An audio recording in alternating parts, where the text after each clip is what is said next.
하는데요. 미천도 없는데 2번이나 하라고 그래서 보통 심각한 일이 아닙니다. 또 기도도 이렇게 잘 해주셔서 너무 감사한데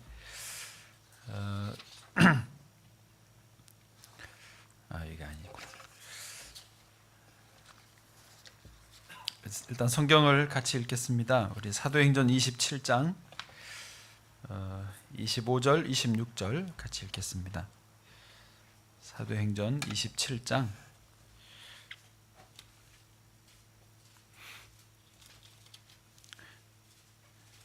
25절 26절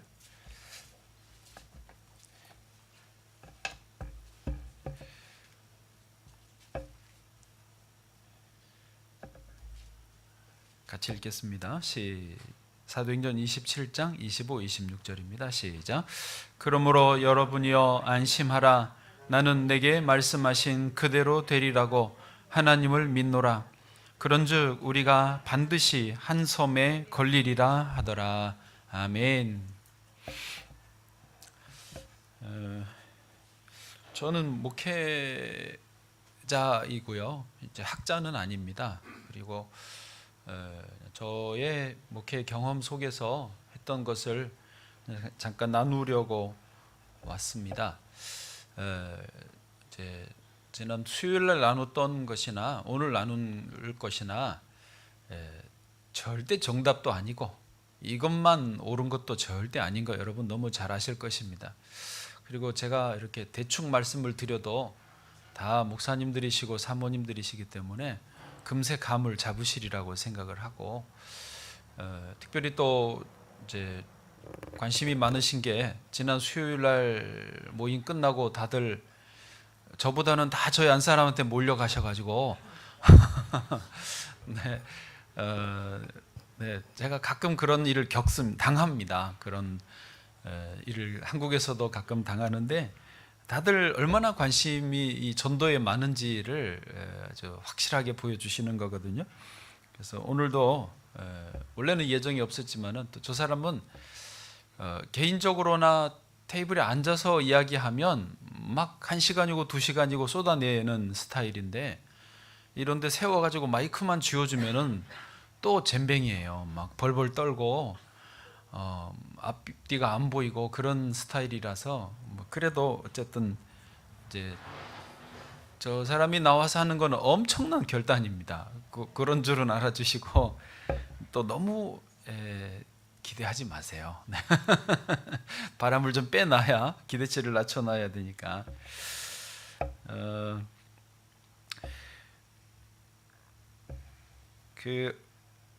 얼마 전에 우리나라 대한민국에서 성인 남녀 설문조사들을 좀 했는데요. 아마도 이제 아주 노령층은 좀 빼고 설문조사가 된 것 같은데요. 성인 남녀 5명 중에 1명은 공시족이다라고 조사가 됐습니다. 공시족 아시나요? 공무원 시험 준비하는 종족이다. 예, 요즘에 한국에서는 공시족이 굉장히 많아졌는데요.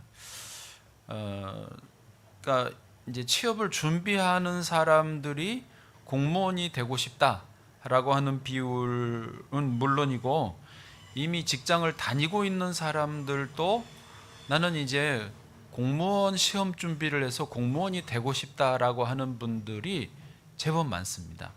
이 비율이 몇 프로냐면 5명 중에 1명은 그냥 공시족이다라고 보면 됩니다. 20% 정도가 되는 거겠죠. 그러니까 직장인들도 22.7%가 공무원 시험을 보겠다라고, 그러니까 이미 직장 다니는 사람 중에 22.7%예요. 또 취업 준비생들은 그보다 더 많고요. 그런데 왜 공무원이 되려고 하느냐? 첫째가 공무원이 되겠다, 공무원 시험 보겠다고 하는 사람들의 77.7%, 거의 한 78% 정도가 안정된 직장이어서. 대한민국에서 벤처를 하는 것도 위험하고요. 일반 이런 사기업 혹은 대기업을 다니는 것도 엄청나게 힘들어합니다. 여러분, 영국 사회는 제가 이렇게 조금 와서 들여다보면서 상당히 안정적이고 다들 무리를 안 하시는 편인 것 같은데요. 아시지 않습니까? 우리나라 사람들은 하여튼 막 닥달을 하니까 그거를 이제 점점 이 현대 사람들이, 우리나라 사람들도 그걸 못 견뎌하는 거예요. 그래서 공무원이 제일 안정적이기 때문에 공무원 하겠다. 그게 78%고요.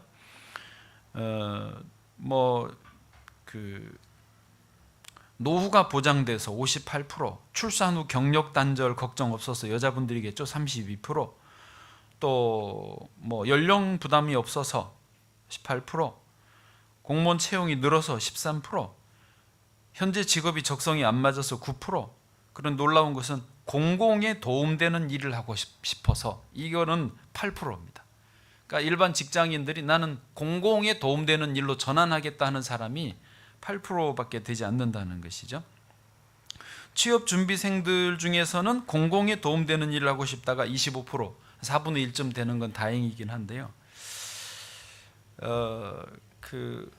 짐 로저스라고 하는 그 로저스 홀딩스, 그러니까 투자의 기재라고 불리는 미국의 그 투자자가 한국에 왔습니다. 2017년도에 와서 노량진이 이제 공무원 준비하는 그 성지거든요. 옛날에 고시초는 관악 신림동이었지 않습니까? 그러면 공무원 시험 준비는 노량진입니다. 저희 동네에서 아주 가까운데요. 이 로저스가 거기 노량진도 다 돌아봤습니다. 학원가가 밀집돼 있고 원룸, 고시촌 같은 그런 게 밀집돼 있는 곳이 노량진이거든요. 거기도 가보고 또 용산의 글로벌 창업센터도 가봤습니다. 그리고 뭐 판문점도 다녀보고 했는데, 이 로저스가 뭐라고 평가했냐면요, 중국이나 러시아도 10대의 꿈이 공무원이지는 않다는 거예요. 근데 유독 대한민국만 10대의 꿈이 공무원, 20대의 꿈도 공무원, 30대, 40대도 심지어 50대도요 공무원 시험 준비를 하겠다는 거예요. 머리가 좀 아직 되시는 분들은. 이런 나라는, 로저스가 하는 말을 그대로 옮기면 그런 나라는 소망이 없다. 자기는 이런 나라에 투자하고 싶지 않다, 투자하지 않겠다라고 분명히 말했습니다. 다만 이제 그나마 이 한반도가 통일이 되면 가치는 올라가기 때문에 그러면 내가 투자하겠다, 그런 희망이 보이면, 그러나 이 상태로는 절대 이런 곳에 난 투자하고 싶지 않다. 저는 한국에 지금 살고 있기 때문에요, 이런 거를 저도 체감을 합니다. 특별히 저는 개인적으로 또 많은 전문가들이 하는 그 공감이 뭐냐면, 스마트폰이 사람들을 점점 죽여가고 있다. 특별히 우리의 10대 자녀들을 죽여가고 있다라고 합니다. 영국은 자녀들이 어떤지 모르겠습니다만은 아이들이 한 유치원생이 울면 스마트폰을 일단 줍니다. 그 뽀로로 같은 거 틀어주면 바로 그치고요. 저 제자 훈련하는데 젊은 애기 아빠가 딸 둘을 데리고 왔어요. 그 집은 스마트폰을 안 주는, 엄격하게 통제하는 집이고 애들도 어느 정도 훈련이 돼 있는데, 거기서 이제 제자 훈련 저희하고 수업을 해야 되니까 어쩔 수 없어서, 동생이 막 보채고 그래, 어쩔 수 없어서 폰을 줬는데, 그 언니가 한 5살 정도밖에 되지 않은 언니가 너무 좋아가지고, 그런데 이게 티내면 안 되니까 아이고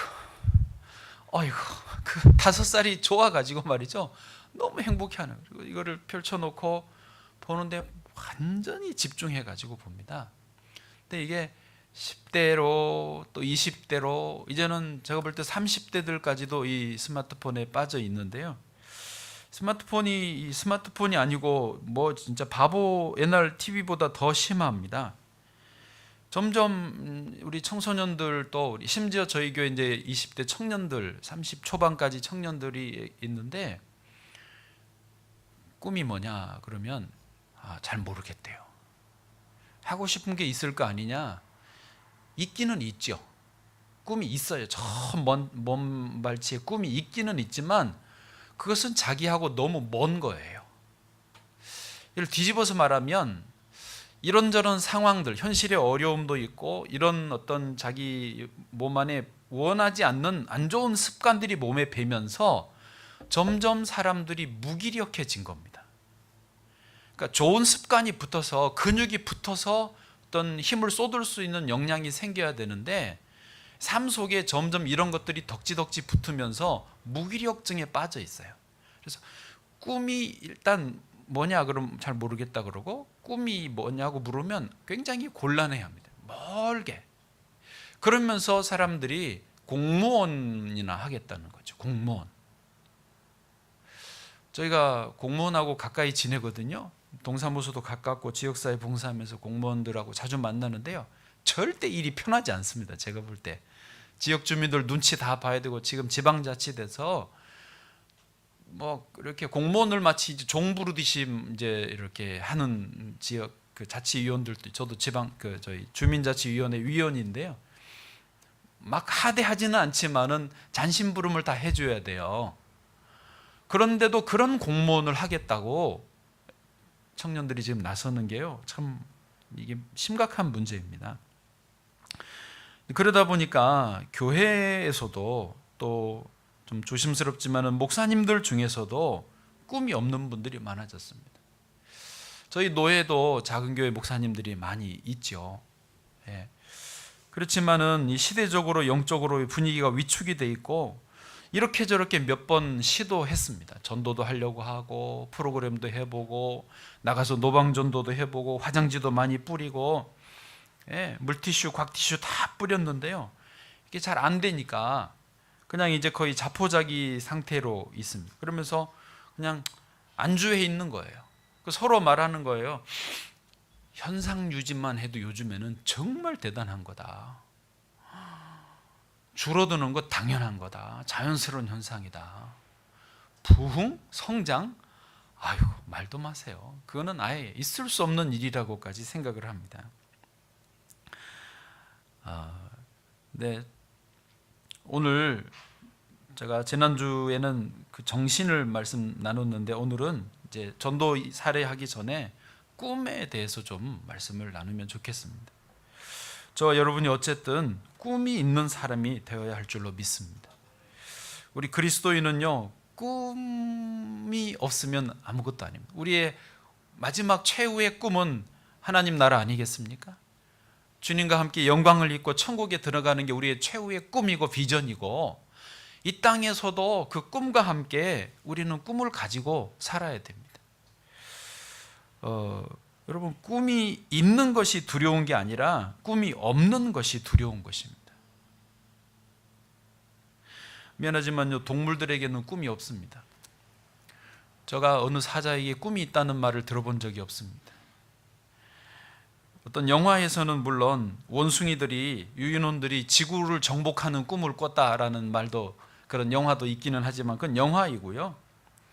어느 책에서 서양 작가가 21세기는 고양이가 지구를 정복했다라고, 이미 정복했대요. 뭔가 하고 들어보니까 고양이는 아무 일도 하지 않고 그저 먹고 싸고 쉬고 가끔 인간의 손길을 허용할 뿐인데, 아주 거만하고 졸린 눈으로 인간들을 바라보면서 왕노릇하고 있대요. 그래서 고양이가 지구를 정복했다, 뭐 이런 이제. 그리고 고양이의 최고의 무기는 귀여움이다.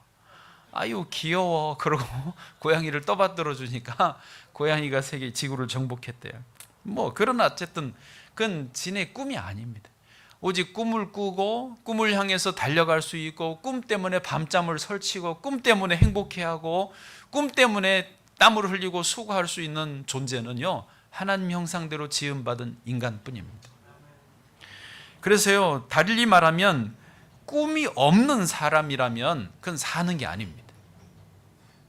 살지만 꿈이 없다, 꿈을 잃어버렸다, 꿈이 뭔지 아직 모르겠다, 그것은요 사는 게 아닙니다. 그냥 밥 먹는 거예요. 미안하지만 동물하고 별 차이가 없는 것입니다. 꿈이 있고 그 꿈을 향해 달려가는 사람이어야 사는 것이고, 그런 사람이 항상 생기가 넘치고 활력이 넘치고, 예? 다 계산할 수 없는 초월적인 능력이 나타나는 것입니다. 지금 그 아시안컵이 열려서 축구하고 있는데요. 이제 월드컵이래죠. 베트남의 박항서 그 매직, 박항서 매직이라고 하는, 아시죠? 박항서 감독이 아주 신실한 크리스찬인 거 아시죠? 작년에 러시아 월드컵을 할 때 가장 센세이션을 일으켰던 나라가 크로아티아라고 하는 나라입니다. 아신가요? 크로아티아는 아주 작은 나라예요. 예, 그 인구가 416만 명 정도밖에 안 되는 나라인데요. 이 나라가 어디까지 올라갔는지 아세요? 결승까지 갔습니다. 16강, 8강, 4강 그리고 2강 결승까지 갔어요. 그런데 16강, 8강, 4강에서 전부 다 연장전까지 갔습니다. 그러니까 그렇게 이 세 토너먼트를 전부 연장전까지 가고 결승전에 올라간 나라는 지금까지 월드컵 역사에서 크로아티아밖에 없었어요. 4강전에서 아마 잉글랜드하고 연장전까지 뛰었거든요.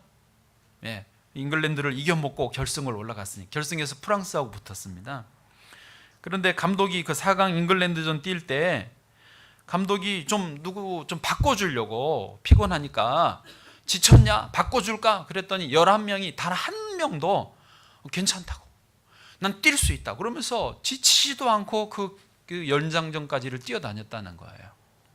반면에 잉글랜드 선수들은요 지쳐가지고 몸을 잘 못 움직였습니다. 연장전에서 지쳐가지고 그 골을 먹을 때도 저 그때 봤거든요. 그 크로아티아가 빠르게 움직여서 공격하는데 잉글랜드 선수 수비들이요 몸이 이미 지쳐서 못 움직이고 골을 먹었어요. 허망하게 지고 말았습니다. 크로아티아가 어떻게 이렇게 강팀이 되었느냐, 어떻게 랭킹이 훨씬 앞에 있는 나라들을 이겼느냐, 어떻게 그렇게 큰 대국들의 축구 강국들을 이겨 먹었느냐. 크로아티아가 꼽는 게 투혼이었고요. 그 4강에서 결승골 넣었던 만주키치라는 선수는 이렇게 말합니다. 우리가 이긴 것을 기적이라고 말하지 마라. 좀 무섭더라고요. 참 감동했어요. 우리가 이긴 것을 기적이라고 말하지 마라. 우리는 모두 가슴으로 뛰었다. 그 대회에서요 크로아티아가 들고 나온 슬로건이 있었어요. 이거는 좀 적어두셔도 좋을 것 같아요. 작은 나라 큰 꿈입니다. 네. Small country, big dreams. 왜 여기다 S를 붙이는지는 모르겠어요. Small country, big dreams. 작은 나라지만 우리의 꿈은 크다. 그렇게 나와서 뛰었기 때문에 결승전에 갔습니다. 제가 그 기사를 읽어보고 제가 펑펑 울었습니다. 솔직하게 말해서. 결승전에서 프랑스하고 싸워서 우승은 못했지만은 여러분 크로아티아가 결승전 올라간 것 대단한 능력입니다. 무슨 말씀을 드리고 싶냐면 꿈이 분명히 있으시다면 생각지 못한 엄청난 능력이 나온다는 거예요. 하나님 우리에게 부어주신 지혜가 나오고요. 하나님 이미 우리에게 주신 권세가 생기고요. 하나님 우리에게 주신 능력이 이 안에서부터 회복이 되어서 나온다는 것입니다. 반대로요, 꿈이 없으면요 그냥 평범하게 살 것 같지만 아니요, 방종하게 된다고 성경 말씀하시죠. 여러분 잠언 29장 18절 잘 아실 거예요. 묵시가 없으면 백성이 방자히 행하거니와 율법을 지키는 자는 복이 있느니라. 묵시가 없으면 백성이 방자한다. 묵시가 비전 아닙니까? 꿈 아닙니까? 꿈이 없는 사람은 난 그냥 평범하게 살 거야 하지만 영적으로는 그렇게 되지 않는다는 겁니다. 꿈이 없으면 방종하게 된다는 거죠. 그 러시아 월드컵에서 예를 하나 더 드려보면 독일 팀이 그랬습니다. 그 독일은 피파 랭킹 1위이고요.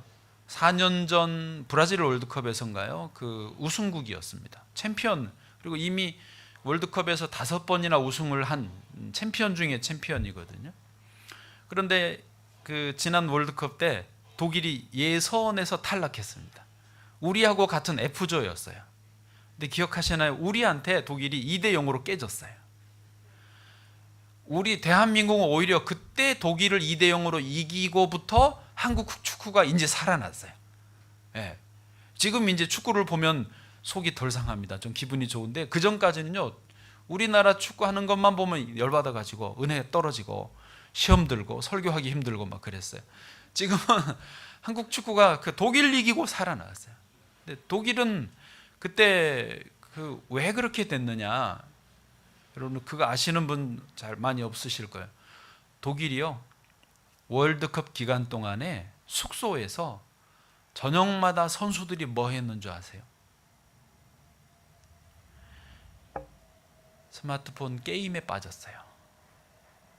아니, 월드컵 기간 중에 이거를 그냥 피곤하니까 이 30분 뭐 길어 한 1시간 정도 하고 다시 연습하고 뭐 쉬고 일찍 잠자고, 그게 아니라 밤새도록 이거를 들고 게임을 했어요. 선수들이. 코치진이 아니 제발 그만하고 자라고, 또 그 다음날 이제 잔다고 그러는데 또 자라고는 계속 안 자고 이거를 한 거예요. 이게 뭔가 게임에 빠진 거예요.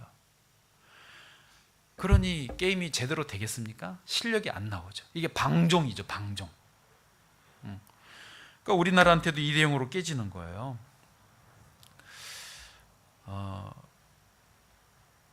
꿈이 있어도 되고 없어도 되는 게 아니라 꿈은요 꼭 있어야 됩니다. 여러분 지금 꿈이 있으십니까? 있으시기를 축복합니다. 특별히 언제 꿈이 필요하냐? 구원의 여망이 끊어진 곳일수록 꿈이 필요합니다. 다 안 된다라고 할 때에 꿈이 있는 사람, 비전어리가 그때야말로 정말 필요한 때입니다. 오늘 아까 좀 성경 좀 읽으셨는데 바울의 배가 파선에서 보름 정도 그 지중해 바다를 떠돌아다니다가 나중에 몰디브 섬에 이제 뭐라고 그래야 되나, 걸리지 않습니까? 오늘 읽으신 그 말씀에 바울이 이렇게 말합니다. 그러므로 여러분이여 안심하라. 나는 내게 말씀하신 그대로 되리라고 하나님을 믿노라.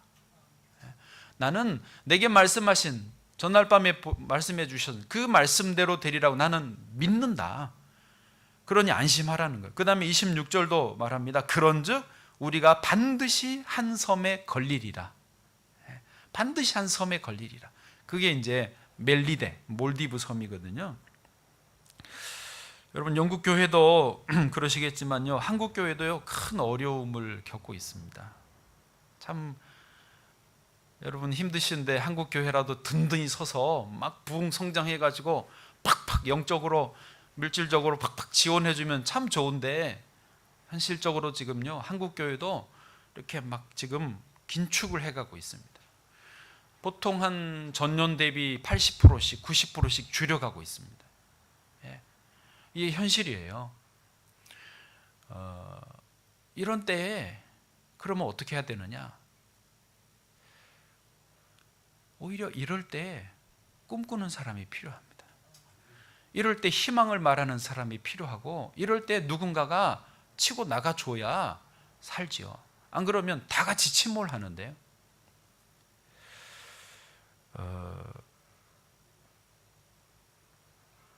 이번에 영국에 이렇게 한인교회 연합회가, 저는 이게 너무 좋다고 생각합니다.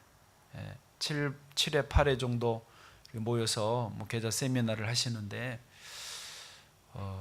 제가 어쩌다 보니까 2번이나 책임을 지게 돼서 이거 참 죄송한데요.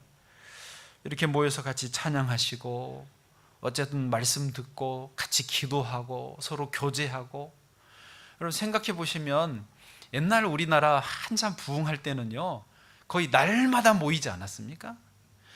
기도하고 찬양하는데 2시간 3시간씩 말씀 사경이 하지 않았습니까? 그때 다 얼마나 뜨거웠습니까? 지금 부흥을 이야기하고 전도를 다 원하시는데요, 영적인 이 탱크가 채워지지 않으면 안 됩니다. 그런데 좀 무리하셔서라도, 평소에 하신 루틴에 비해서는 굉장히 무리하신 거라고 제가 들었는데, 이 일정이, 이거 냉정하게 따지면요 그렇게 무리한 것도 아닙니다. 눈코뜰 새 없이 바쁘시지는 않잖아요. 눈은 다 뜨고 계시잖아요. 그래도 모여서 오늘도 찬양하는데 제가 얼마나 좋은지요. 찬양 전에 혼자 앉아서 기도하는데, 저도 앉아서 영국 교회를 위해서 기도하고, 우리 회장님 영국 교회 부흥해야 된다고 그래서 저도 전염됐다고 그랬죠. 또 한국 교회 부흥을 해서 또 기도하고, 제가 섬기는 교회 위해서 또 기도하고, 저희도 기도할 게 많거든요. 좀 다니다 보면 좀 기도가 부족하니까 이때 앉아서 또 많이 기도하고, 그러면서 모여서 자꾸 기도하는 거 정말 귀한 일입니다. 이런 시간들이 쌓이다 보면요, 어느새 하나님께서 더 어떤 폭발적인 은혜를 주시리라 믿습니다. 하나님은 말씀이 희귀하여 들리지 않던 시대에 어린 사무엘에게 말씀을 들려주셨습니다. 그 사무엘에게라도 안 들려주시면 민족이 다 망하니까 말씀이 희귀할 때 들려주신 거예요. 지금 이렇게 다 어려울 때, 이때 말씀이 필요한 거죠. 이때 기도가 필요한 거죠. 이때 꿈이 필요한 것입니다. 여러분 가운데 몇 분만이라도, 단 한 분만이라도 꿈을 말하고 희망을 말해야 되지 않겠습니까? 그런 면에서 모이신 것 정말 잘한 것입니다. 하나님은 저희 대한민국을 포기하지 않으셨을 줄로 믿습니다. 그게 저의 믿음이고, 여러분도 아멘 해주셔서 감사합니다. 또한 영국 한인교회를 포기하지 않으신 줄 믿습니다. 왜냐하면 지금 이렇게라도 모이시잖아요. 여러분 생각에는 지금 적게 모였다 혹은 뭐 많이 모였다 어떻게 평가하실지 모르지만 그거 중요하지 않습니다. 정말입니다. 절대 그거 중요하지 않습니다. 많이 모이는 숫자 때문에 속아가지고 이렇게 다 침몰하는 거거든요. 단 한 사람, 바울처럼 단 한 사람 깨어있고 주님과 교통하는 사람, 영적으로 주님과 함께 있는 사람 한 사람 있으면 276명인가요? 다 살아나지 않습니까? 한 사람만 깨어있으면 충분합니다. 정확하게 말하면요, 주님께서 여기 지금 계시면 그것으로 게임 끝나는 것입니다.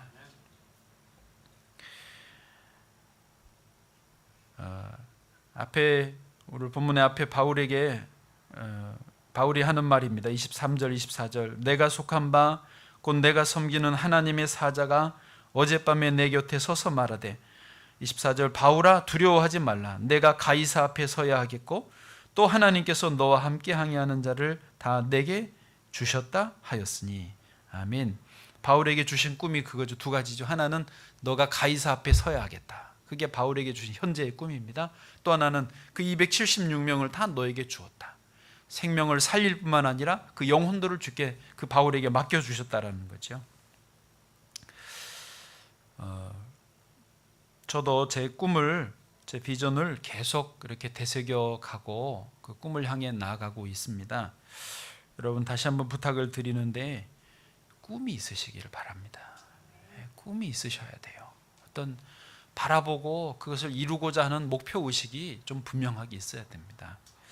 옛날에는 사명을 받아라 그래서 그걸 사명이라고 표현했는데요, 요즘은 사명 그러면 너무 사람들이 부담스러워합니다.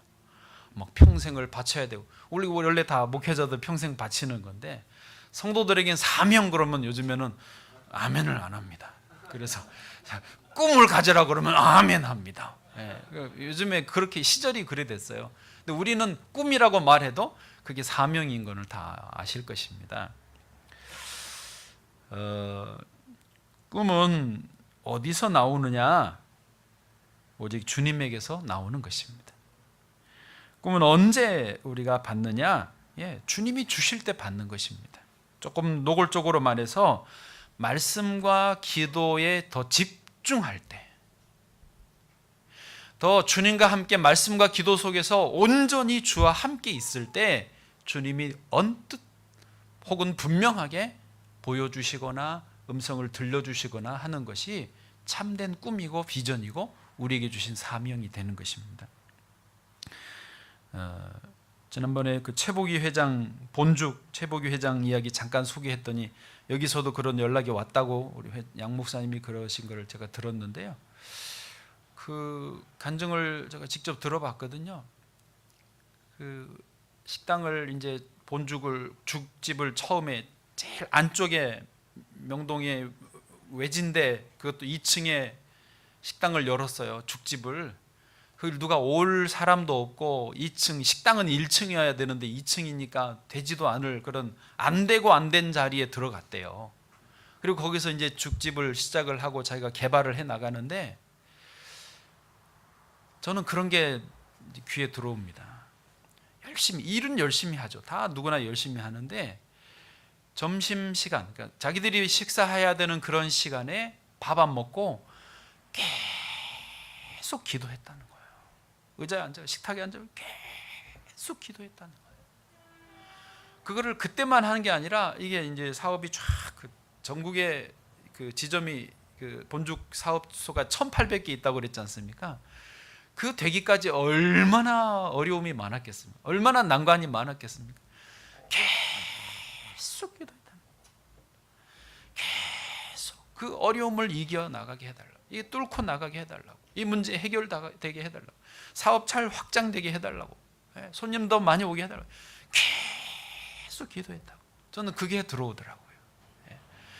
그러니까 열심히도 하지만 하나님 앞에 계속 기도하면서 계속 보여주시고 그러다가 어느 날 계속 기도하는데요, 사업이 이제 좀 어느 정도 자리 잡고 나니까 하나님이 선교사님들이 눈물 흘리면서 울고 계시는 것을 환상으로 보여주시더래요.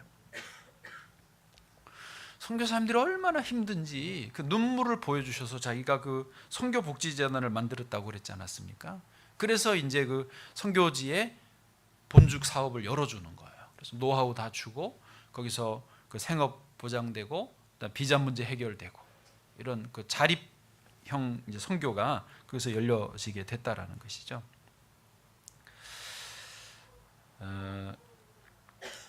이제 제가 저희 교회 이야기 잠깐만 하고 저희 한 사람 좀 불러 모시겠습니다. 제가 이제 10년 전쯤에 지금 있는 교회에 지난번 말했지만 부임을 했습니다. 제가 완전 개척이 아니고요.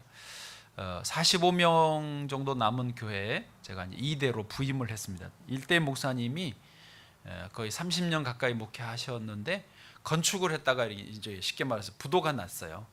그래서 계속 빚잔치하고 또 교인들 많이 거의 흩어지고 그냥 이제 쪼그라들어서 제가 갔을 때는 새로 상가를 얻는 일부터 제가 했던 첫 일입니다. 첫 예배 때 성찬식을 했고요. 상가 농협 건물 2층 상가를 얻고 3층도 절반 정도 얻어서 거기서 시작을 했는데 9월 첫 주부터 제가 거기서 같이 예배 드렸거든요. 그리고 이제 10월, 11월, 12월, 1월, 2월 이렇게 겨울을 지냈는데 얼마나 추운지요. 여러분 아시죠? 한국 겨울은 뭐 여기하고 비교 안 되게 추운데 저는 그 전에 아프리카 에티오피아에서 선교사하고 이제 막 들어왔거든요. 그리고 한 8개월 지내다가 이제 첫 겨울을 제대로 된 겨울을 제가 나와서 처음 맞는데 너무 추운 거예요. 왜냐하면 개척교회처럼 이제 시작을 하고 상가에 있고 그러니까 마음이 추웠죠. 일단 또 재정도 너무 약하죠. 보일러가 그 도시가스 보일러가 있고 LPG 가스 보일러가 있습니다. LPG는 이렇게 큰 통에 배달해서 쓰는, 한국에 그게 아직도 있거든요. 그 보일러예요. 근데 그거는 단가가 세요. 가스 그 단가가. 그걸로 이제 제 목양실을 트는데 너무 추워도 보일러를 안 틀고 버티다가 너무 추워서 이제 안 되겠다고 보일러를 틀어요. 스위치 온 하면 조금 있다가 에어를 하고 하는지 부릉 하고 보일러 돌아가는 소리가 들립니다. 바로 벽 바깥에 저쪽에 이제 붙어 있는지. 그러면 그 소리가 돈 나가는 소리잖아요. 가지고 얼른 꺼버려요. 조금 있다 얼른 꺼버려요. 이게 데펴지기도 전에 꺼버려요. 왜? 돈 나가니까. 돈이 없잖아요. 그래서 또 너무 추워서 안 되겠다. 그래 틀자 그래서 주여 틉니다. 가서 켜요. 그럼 또 예열하고 조금 있다가 부릉 하면은 가서 꺼버려요. 그렇게 해서 제 방에 들어오는 집사님들이 놀라는 거예요. 너무 추워가지고 왜 이렇게 사시냐고. 대놓고는 말을 못하지만 지낼만 합니다. 그리고 교회 바로 앞에 저희 시장 골목 안에 교회가 있어서 김밥집이 있습니다. 그때 김밥이 한 줄에 1,300원이거든요. 1,300원짜리 김밥 하나 사 먹고 갈등을 합니다. 라면도 같이 시켜 먹고 싶은데 그 라면을 시켜 먹을 돈이 없는 거예요. 그래서 그냥 김밥 시켜 먹고 어쩌다 전사님하고 같이 김밥을 2줄을 시켜서 먹으면 살살 우리가 합리화를 합니다. 우리 둘이니까 오늘만 라면 먹을까? 오늘만 좀 라면 시켜 먹을까? 그래가지고 김밥 2줄에 라면 하나 시켜서 같이 먹어요. 얼마나 맛있는지요. 그냥 꿀맛입니다. 그렇게 이제 시간들을 보냈어요. 죄송합니다. 하여튼 뭐 잠깐인데 그런 시간들이 있었어요. 근데 이제 그때 저에게 꿈이 뭐겠습니까? 목회자로서 당연히 하나님 우리 교회가 부흥되게 해주십시오. 아니 부흥이 되고 성장이 돼야 좀 먹고 살 거 아닙니까? 솔직히 이게 생존에 문제가 생기더라고요. 겨울은 너무 춥죠. 김밥 한 줄 먹고 라면 먹는데 갈등 때리죠. 그러니까 이 정말 교회가 살아야 내가 살겠더라고요. 목회자는 어쩔 수 없지 않습니까? 일하는 소의 입에 망을 씌우지 말라 그랬으니까. 그래서 뭐 저희 상가교회에 저는 저 딴에는 선교사도 갔다 왔고 그래서 제가 이렇게 좀 털을 넓게 예배 처소를 넓게 잡았거든요. 그러니까 해놓으면 다 올 줄 알았어요. 알아서 와서 채워질 줄 알았어요. 근데 웬걸요? 한 명도 안 옵니다. 딱 한 명, 그 4개월 동안 딱 한 명 왔어요. 얘가 실수로 청년인데 그게 교회 짤이었거든요. 근데 얘가 하도 1년에 한두 번 올까 말까 한 청년이어가지고 지가 다니던 교회가 이사 가버렸고 저희가 들어갔는데 그 이사 간 줄 모르고 들어왔다가 우리 너무 반가워가지고 막 새가족 등록카드 내밀고 그러니까 얼결에 썼어요. 그래 4개월 만에 한 명 왔어요. 그 정도로 안 오더라고요. 근데 교회는 부흥되게 해야 달라고. 꿈은 그거가 있으니까. 그래서 제가 할 수 있는 게 뭐냐면 기도입니다. 기도. 그 강단에 엎드려가지고 여기는 이렇게 신발 신고 오지만 저희는 신발 벗고 올라가는 강단이거든요. 할 수 있는 게 기도밖에 없는 거예요. 계속 기도했어요. 기도 제목은 하나. 하나님 우리 교회 부흥되게 해주십시오. 그때는요 춥고 배고프고 너무 마음이 힘들고 서러우니까요 기도가 점잖게 안 나오더라고요. 꿈은 분명히 있고 어떤 거룩한 욕심은 분명히 있는데 현실은 너무 어려우니까 기도가 제가 상당히 젠틀한, 제가 영국 신사입니다. 이래봬도 한국에서 별명이요. 근데 기도는요 절대 점잖게 안 나오더라고요. 짐승처럼 울부짖었습니다. 거짓말 아닙니다. 짐승처럼 울부짖었어요. 농협에 직원들이 일하고 있는데요. 이제 그 계단은 같이 쓰니까 저기 이렇게 지나가다가 이렇게 들여다보고 놀래서 갑니다. 울부짖으면서 기도하니까 무슨 사자처럼 하면서 기도하니까 이렇게 길 이제 저희가 2층이고 앞에는 시장 골목이거든요. 우리 목사님 와보셔서 알죠. 거기 사람들이 지나다니면서 창문으로 이렇게 쳐다본다고 그래요. 뭔 소리가 저기서 들려? 하나님 부흥시켜 주세요. 뭐 배에서부터 나오는 무악 하니까요. 그거를 몇 개월을 했어요. 아니 꿈은 있으니까요. 김밥 먹어도 사람이 꿈이 있으니까 그냥 이대로는 못 살겠더라고요. 이대로는 한국에 상가교회 많은데요. 개척교회 많은데 이대로 그냥 10년 20년 목회하다가 끝날 생각을 하니까 지금 훨씬 젊었다니까요. 지금 10년 전이니까 너무 깝깝한 거예요. 그래서 막 기도했어요. 근데 하도 시끄러웠는지 하나님이 어느 날 음성을 들려주시더라고요. 정말로.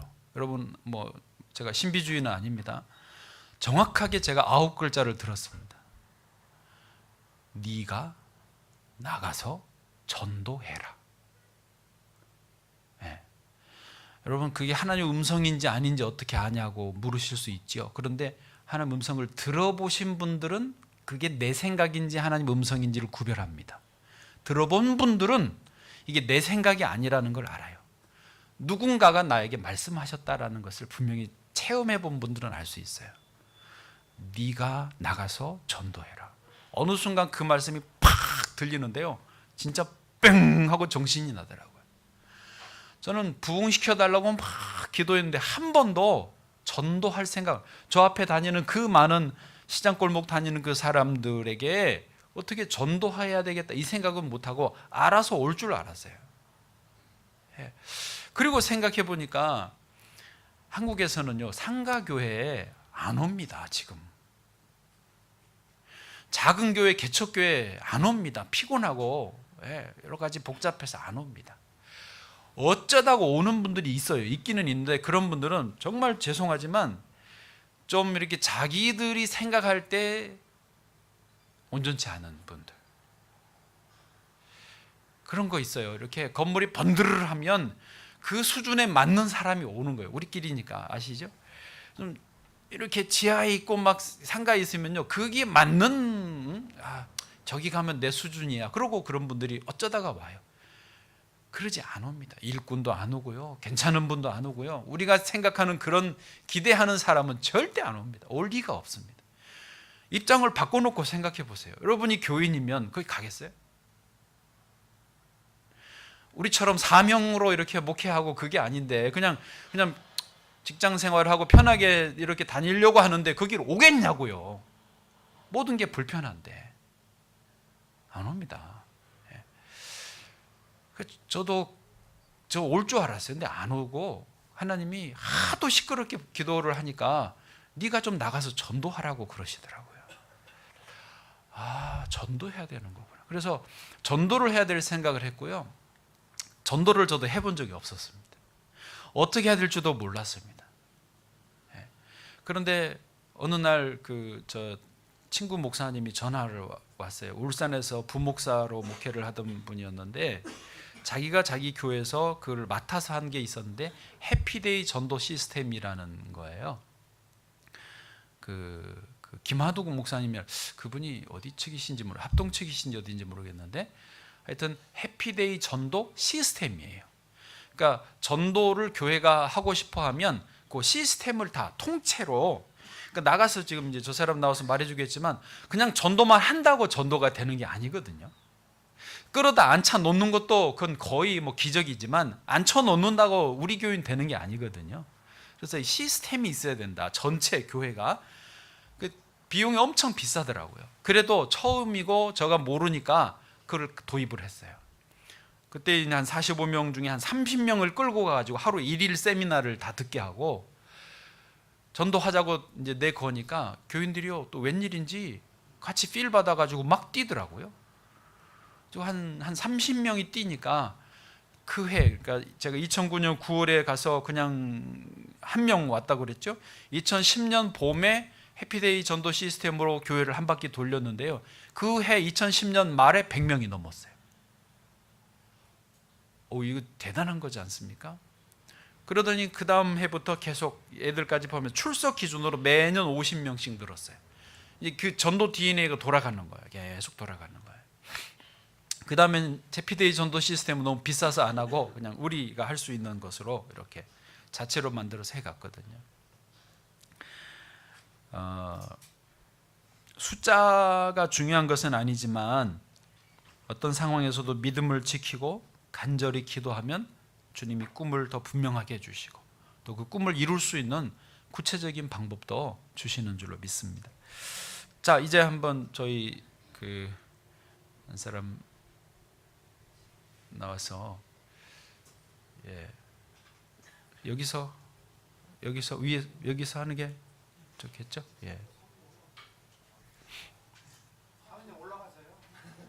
올라와요? 더 떨 텐데. 어디로? 네, 한번 올라와 보세요. 원하는 대로. 네. 한 20분? 네, 하는 대로. 하는 대로요? 네, 안녕하세요. 이학년 목사 아내 우영이라고 합니다. 반갑습니다. 제가 이렇게 간증하고 이런 거 별로 이렇게 티타임 하면서 얘기하는 거는 뭐 원 없이 다 제가 다 모든 걸 하고 맞춤으로 이렇게 대화를 나누다 보면 하나님께 주신 마음대로 이렇게 나누면 이렇게 사례별로 맞춤으로 해드릴 이야기는 막 생각이 나는데 이렇게 대중 앞에서 하는 거는 저거 별로 안 좋아해서 하지만 순종하는 마음으로 하나님 뜻이 있으셔서 그러실 텐데 이 시간에 정말 한 분이라도 도전받고 도움이 되면 저는 참 그걸로 감사하겠습니다. 혹시 또 사랑은 자랑하지 않는 거라고 그랬는데 또 간증하는 것이 나의 자랑처럼 될까봐 그것도 사실 굉장히 조심스럽고 자랑할 것이 하나도 없는데 그런 부분도 있습니다. 그래서 저는 바라기는 저가 이렇게 저의 간증 사례를 나눌 때 실제적으로 우리 사모님 목사님들이 실제적으로 좀 도움이 됐으면 좋겠다. 예, 실제적으로 도움이 됐으면 좋겠다라는 생각이 들고 저도 전에 전도 간증을 이렇게 들어보면 너무 일상하고 좀 동떨어진 느낌을 받을 때도 있고 막 그분이 너무 정말 막 너무 위대 이렇게 전도왕들을 보면 반짝이 옷을 입으시고 머리를 올백을 하고 이제 이렇게 사진을 많이 찍으셔요. 그러면 막 부러우면서도 너무 현실감이 떨어진다 이렇게 개인적으로 느낄 때가 있었거든요. 그래서 하는데 그래서 저의 바람은 저도 전도 7관왕을 쳤어요. 이제 10년 전부터 해서 7년째 그러니까 1등을 한 건데 거의 10가족 이상씩 전도를 한 건데 저가 꿈을 가지라고 그랬는데 저 꿈이 전도왕이었거든요. 아, 나도 이렇게 반짝이 옷을 입고 딱 이렇게 찍었으면 좋겠다. 반짝이는 오늘 아니지. 약간 근데 꿈을 가졌고요. 강렬한 꿈이 있었고 아, 정말 누가 전도왕이 될까?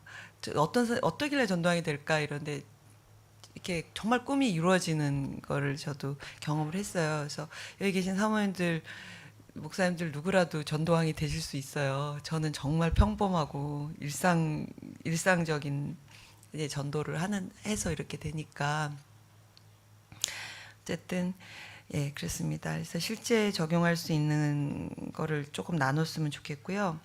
아까 남편 목사님이 좀 전에 그런 그 가난했던 시절 이야기를 했잖아요. 예, 그런 모습을 보고 저는 좀 평범하게 자라가지고 세상도 잘 모르고 뭐 이렇게 잘 가난 이런 거 잘 모르고 이렇게 이양재랑 결혼했는데 목사가 남편이 된 경우 막 이렇게 정신 차리고 보니까 남편인 경우 그래서 그것이 사모로 사역하는데 도움이 되기도 하고 때로는 그렇습니다. 근데 에티오피아 선교사로 있을 때는 그야말로 이제 사명감으로 그 어려운 적이 있으니까 도리어 좀 자유함이 있고 내가 너무 내가 너무 가난해 막 이런 생각보다는 좀 프라이드가 있었던 것 같은데 한국에 딱 와서 상가교회에서 시작을 하려고 딱 보니까 이렇게 계속 가려고 생각하니까 너무 막막한 거예요. 그래서 제가 이제 남편 목사님한테 그때 여보 안 되겠다고 나를 1년에 한 3개월 정도 선교지에 보내주면 나는 세계 선교 감당하고 당신이 여기 한국교회 전도 감당하면 되겠다고 내가 제안을 했어요. 그 한국교회에서 이렇게 조그만 개척교회 같은 데서 사모로 지내려고 하니까 너무 힘들 것 같은 거예요. 그래서 그랬더니 남편 목사님이 뭐라고 하냐면 보내주겠대요. 보내주는데 교회가 어느 정도 굴러갈 수 있는 규모는 돼야지 평소사를 파송하든지 하지 지금 어떻게 파송하냐고. 그래서 그러면 교회가 굴러가려면 어느 정도 규모가 돼야 되냐고 내가 물으니까 그래도 한 4,500명은 돼야 되지 않겠어? 이래요. 그래서 내가 내가 살 길은 4,500명의 교회를 만드는 거구나. 저는 되게 단순하거든요. 이렇게 생각을 하고 바로 제가 결심을 했어요. 전도에 올인을 해야겠다. 전도에 한번 그 우리나라 속담에 며느리들 옛날에 시집살이 하면 벙어리 3년, 기머거리 3년, 뭐 장린 3년 이렇게 지낸다는데 나도 3년 동안 나 죽었다 생각하고 전도만 해야겠다라고 그때 결심을 했어요. 그걸 하나님 앞에 딱 기도를 하고 전도를 시작을 했죠. 그래서 전도를 이제 하는데 전도가 또 가장 좋은 게 뭐냐면 하나님이 기뻐하시잖아요. 하나님이 가장 기뻐하시는 게 전도라고 그러고 또 목회하는데 남편 목사를 또 도울 수 있잖아요. 맨날 김밥 1,400원짜리 먹을까 말까 막 고민하는데 불쌍하잖아요. 그래서 그럼 내가 좀 도움이 그럼 전도를 해야겠다 뭐 이렇게 남편 또 그런 마음도 있고 또 또 전도를 하다 보면 내가 살아나요. 그런 경험이 있거든요. 그래서 전도는 가장 좋은 것 같아요. 그런데 중요한 건 남편 목사님과 한 팀이라는 생각이 들어요. 단순히 그런 정말 전도를 하고 싶다 이런 단순한 생각으로 되는 건 아니고 한 팀이다 팀. 역할이 분명히 나눠져 있고 정말 축구처럼 뭐 스트라이커가 있으면 수비수가 있듯이 저희는 철저하게 그런 좀 역할 분담이 된 팀워크를 좀 중요시하는 부분이에요. 그래서 그야말로 목사님도 자주 얘기했지만 저가 물어다가 오면 목사님은 정착시키는 역할을 했어요. 그래서 목사님들이 저는 사모 입장이니까 사모님들 입장만 알잖아요. 근데 저희 목사님이 저한테 굉장히 전도를 잘 할 수 있게 해준 거는 되게 뭐라 그러지? 동료? 격려를 되게 잘해 주셨어요.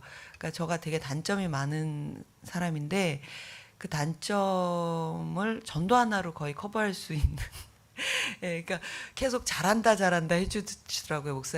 남편 목사님이 잘해 어우 할 수 있어 할 수 있어 금방 될 것 같아 될 것 같아 이렇게 한 마디씩 해주는 게 이거 목사님들이 들으셔야 돼요.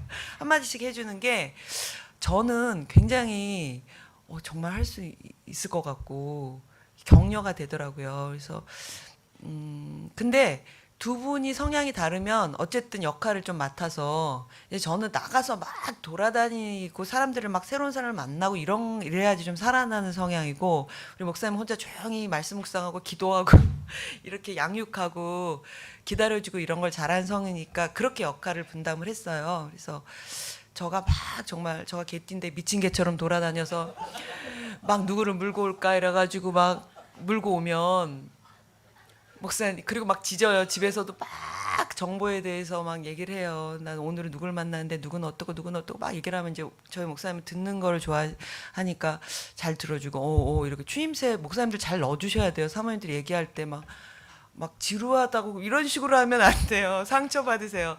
그냥 딴 생각할지언정 추임새를 이렇게 그래? 이렇게 한마디씩 하고 목사님 아무 말도 안 하는데 굉장히 잘 주는 것처럼 제가 느끼는 게 물어보면 목사님 분명히 딴 생각하고 있는데 그냥 한마디씩 그래? 그렇게만 해주시는데 저는 막 목사님한테 계속 얘기를 하는 거죠. 그래서 그런 팀워크가 굉장히 중요한 것 같아요. 그래서 저는 모든 얘기를 평상시에 목사님이 싫어라고 안 하고 요즘에는 뭐 조금 약간 정말 자기도 하고 듣다가 이러는데 한참 잘 들어주는 시기라서 전도 한참 할 때도 10년 전부터도 전도 대상자에 대해서 그냥 입력이 다 되는 거예요. 저가 그냥 얘기를 하니까 오늘 누구 만나고 누구는 어땠고 내 기분이 어땠고 그 사람은 어떤 상황인가 얘기를 하면 딱 교회 주일날 데리고 오면 목사님은 딱 맞춤 설교를 또 할 수 있는 거예요. 그분에 대한 정보가 다 있으니까 그분에 대해 이렇게 맞춤 설교를 할 수 있으면 그분이 그날 등록카드를 써요. 왜냐하면 나한테 꼭 필요한 얘기를 해줬다는 거예요, 목사님이. 그러니까 그게 다 저희가 둘이 짜고 치는 고스톱인데 그분은 막 정말 이렇게 막 감동받는 거죠. 그래서 목사님과 사모님이 어쨌든 교회는 함께 세워가야 되잖아요. 그래서 그런 부분에 대해서 계속 이렇게 팀워크를 이뤘던 것 같아요.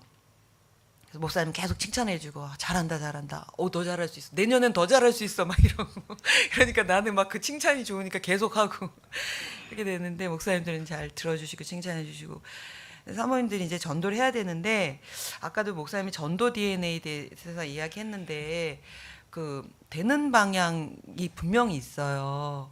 안 되는 걸 붙들고 하는 것보다 되는 방향을 딱 붙들어야 되는데 그게 다 각 교회 상황마다 다를 것 같아요. 그래서 열리는 방향으로 하여튼 계속 가서 되는 경험을 딱 한 번이라도 하는 게 굉장히 중요한 것 같아요. 근데 그게 참 쉽지 않은 게 전도가 왜 다 어려워할까 내가 이렇게 생각을 해보면 저는 그 낙심이 굉장히 큰 적인 것 같아요. 전도를 좀 하다가 1년쯤 하다가 안 되면 낙심해갖고 역시 나는 전도가 안 돼 이러고 딱 접어버리는 거예요. 그리고 전도를 안 되는 경우에 약간의 공통점이 뭐냐면 이유가 다 있어요. 안 된 이유가. 우린 상가교회라서 안 돼요. 뭐 우리는 이미 다 교회 다니는 사람들이 많아서 안 돼요. 뭐 우리는 다 서로 너무 잘하기 때문에 관계 전도는 안 돼요. 뭐 나는 성격이 소극적이라서 안 돼요. 다 안 되는 이유가 있어요. 제가 들어보면 이게 꼭 거기서만 안 되는 게 아니에요. 다 똑같은 얘기를 해요. 에티오피아 한인교회는 에티오피아 한인교회를 못 사는 나라 한인교회라서 안 된다 그러고 죄송합니다. 뭐 영국은 또 선진국이잖아요. 근데 영국 또 한인교회 안 되는 이유들이 또 있잖아요. 근데 저가 듣기엔 다 한 소리로 들려요. 절대로 그렇지 않아요. 예, 근데 중요한 건 저는 안 되는 이유를 잘 찾는 걸 싫어해요. 안 되는 이유는 제가 상가교회 2층 교회 화장실도 하나 남녀 공용 막 이런 식이었는데도 전도할 때 굉장히 당당했어요. 너가 안 오면 손해 이런 인상을 주게끔. 그래서 안 되는 이유 그거는 이제 생각이 벌써 부정적인 생각이 딱 들어가는 거잖아요. 그러면은 쉽지 않아요. 그러려면 이제 그냥 하나님 앞에 너무 말씀 묵상하셔야 될 것 같고 되는 이유를 찾으셔야죠. 안 되는 건 다 어디 가나 힘드니까 되는 이유 하나를 딱 잡아서 계속 이제 그러니까 한 번 되는 경험이 참 중요한 것 같아요. 한번 해봤다 딱 됐어. 우연 아니야? 이랬는데 2번 됐어. 그러면 정말 이상해. 3번 됐어. 근데 그게 되는 방향으로 이렇게 열리는 거거든요. 그럼 그쪽으로 계속 되는 방향으로 공략을 하면 이제 10가지 정도 될 수도 있고 뭐 꼭 저는 10가정 기준이지만 1년에 3명만 돼도 많이 하는 거고 뭐 30가정이 될 수도 있는 거고 그런 건데 그거는 약간 되는 거를 딱 찾으시면 좋을 것 같아요. 그래서 저도 개인적으로 처음에 교회 시작할 때 1년 동안 열심히 했어요. 모든 노방전도 막 올인하겠다고 했는데 한 명도 안 온 거예요. 그래서 낙심이 되잖아요. 그래서 나는 역시 전도는 소질이 없나 보다라고 생각을 했는데 그랬는데 해가 바뀌었는데 한 4월쯤에 누가 온 거예요. 근데 전도자의 사모님 이렇게 쓴 거예요. 그러니까 그 다음에부터 사람들이 오기 시작하는데 1년을 그러니까 그 말은 뭐냐면 1년은 잡아야 된다는 거예요. 최소 1년은 잡아야 돼요. 저는 6개월에서 3년 잡아요. 한 영혼을 전도하려면 3년 이상 넘어가면 너무 오래되는 거고 그거는 이제 확 끌 수 있는 뭔가가 더 훈련이 필요하신 거예요. 계속 관계만 좋게 3년 넘어가면 지치고 별 의미가 없는 것 같아요. 만남에 서로 좋아하지만 의미가 없는 것 같아요. 그래서 이렇게 6개월에서 3년 잡아서 확 이렇게 교회에 등록시키고 정착시키는 것까지 저는 전도라고 보거든요. 데리고만 오는 것도 아니고 데리고 이제 등록을 시키고 정착을 시키고 그것까지 전도라고 생각을 하는데 첫해 아무도 안 됐다가 그 다음에 이제 사람들이 1명, 2명, 3명 오니까 저 재미가 붙인 거예요. 오네 이래가지고 정신을 차려 좀 해봐야겠다 이래서 낙심을 딱 거두고 했어요. 했는데 그 다음에부터는 뭐 7가정 등록. 그러니까 이제 또 신이 나잖아. 7가정 등록됐어. 그래서 그 다음부터는 정말 내가 처음에 생각했던 것처럼 3년은 정말 죽었다고 해야지 이러고 막 했더니 그 다음에는 또 막 10가정 넘어가고 막 15가정 한 적도 있고 그래서 3년 죽었다 생각하고 해서 좋은 결과가 있으니까 그때부터 좀 신이 나서 했어요. 힘들어서 막 억지로 한 게 아니라 너무 재밌어가지고 이제 전도를 전문 전도인이 되고 싶다 막 이런 마음으로 해가지고 7간 그러니까 재작년까지 작년 빼고 재작년까지 했고 작년에는 제가 이제 예배당이 좁아져서 저희 목사님한테 예배당이 넓어지면 저가 다시 하겠다고 그랬어요. 예배당 이렇게 좀 빈자리가 있어야지 전도를 채우는 게 좀 성경적인 것 같아요.